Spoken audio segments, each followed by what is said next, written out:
दो क्वेश्चन आपके सामने लिया गया है जो स्क्रीन पे है। दोनों क्वेश्चन को आप बढ़िया से देखिए और इसका उत्तर दीजिए। बोला है 6 वर्ष पूर्व, क्वेश्चन को ध्यान से पढ़ना है। 6 वर्ष पूर्व एक पिता की आयु उसके पुत्री की तत्कालीन आयु की 6 गुनी थी। 3 वर्ष बाद पिता की आयु उसकी पुत्री की आयु की 3 गुनी होती। पुत्री की वर्तमान आयु ज्ञात करना है, ठीक है। यानी कि पिता और पुत्री का बात हो रहा है, तो मान लेंगे पिता की वर्तमान आयु x और पुत्री का मान लेते हैं y, ठीक है। दोनों का जो वर्तमान उम्र है x और y है, वर्तमान उम्र है अभी का उम्र, ठीक है। चलिए आगे बढ़ते हैं। फिर बोल रहा है, आप लोग लिख सकते हैं तो पूरा भी लिख सकते हैं।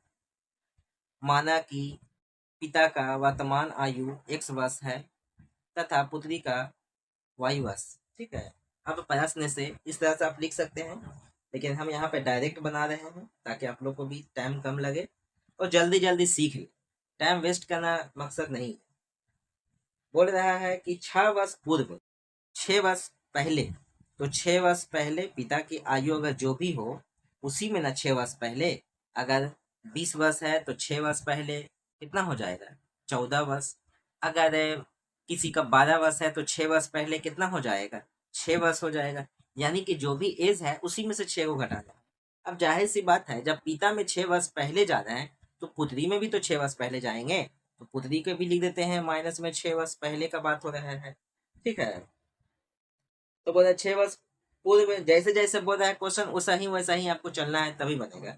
और प्रैक्टिस जितना ज्यादा करिएगा आपके हाथ में आ जाएगा।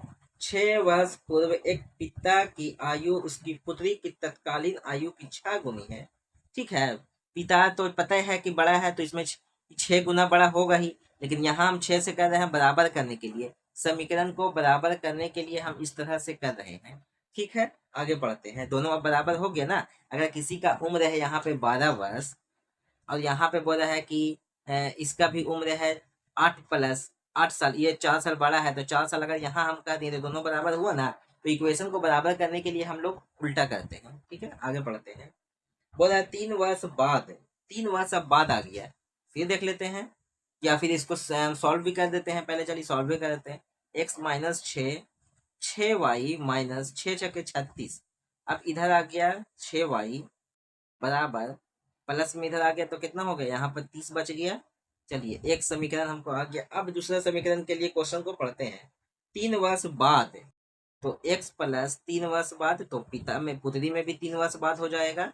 याद रखिए, जब भी पुत्र में बोले या पुत्री में बोले, पिता में बोले, जो भी बोले 3 वर्ष बाद, 4 वर्ष बाद या पहले, तो दोनों में करना है, एक में नहीं करना है, ठीक है। चलिए 3 वर्ष बाद पिता की आयु पुत्री की आयु की 3 गुनी है।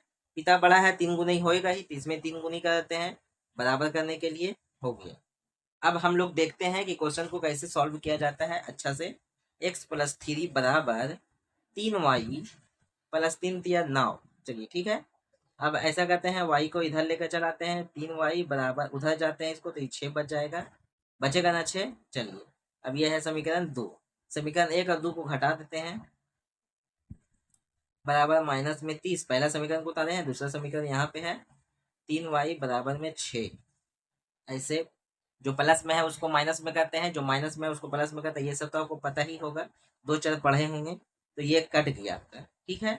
इसमें से इसको घटाएंगे तो बड़ा ये है, तो माइनस में ही 3y आ जाएगा और बराबर में 36 आ जाएगा, ठीक है। दोनों माइनस में इसलिए माइनस हो गया, माइनस से माइनस कट गया और y बराबर 3 × 3 = 3×6। यानी ये यहाँ पे हम y किसको माने थे, पुत्री, तो पुत्री का तो वर्तमान आयु आ गया है। निकालने के लिए क्या बोल रहा था, पुत्री की ही वर्तमान आयु तो बोल रही है, तो 12 किस में है, ए में है, तो ए आंसर हो जाएगा। बात समझ में आ रहा है। तो क्वेश्चन को आपको ध्यान से देखना है और एक बार में बन जाएगा। आप क्वेश्चन को भी ट्राई करते हैं, बनता भी नहीं है तो टाइम भी वेस्ट हो जाता है, ठीक है। तो चलिए आगे वाला क्वेश्चन देखते हैं। दूसरा नंबर, दूसरा क्वेश्चन बोल रहा है, आप ध्यान से देखिए।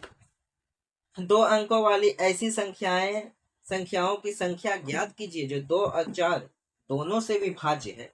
2 से और 4 से दोनों से विभाज्य है, ठीक है। 2 और 4 दोनों से विभाज्य है, ठीक है। कितना है, 32। बी में कितना है, 22। सी में कितना है, 12। डी में कितना है, 42, ठीक है। तो क्या बोल रहा है, 2 और 4 दोनों से विभाज्य है, दोनों से। तो देखिए आप आपको एक तरीका और बताएंगे, लेकिन अभी इसको तो सीखिए। 2 का पहाड़ा से 32 कट जाता है, 4 का पहाड़ा से 32 कट जाता है, तो ये तो हो गया, ठीक है। अब फिर 4 से देखिए, 4 से क्या हो रहा है,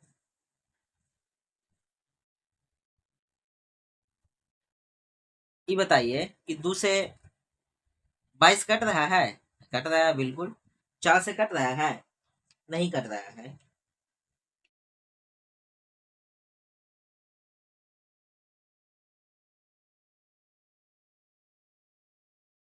तो 2 से ये कट रहा है, लेकिन 4 से ये नहीं कट रहा है, याद है ये नहीं है। 2 से ये कट रहा है, 4 से कट रहा है, तो ये भी है।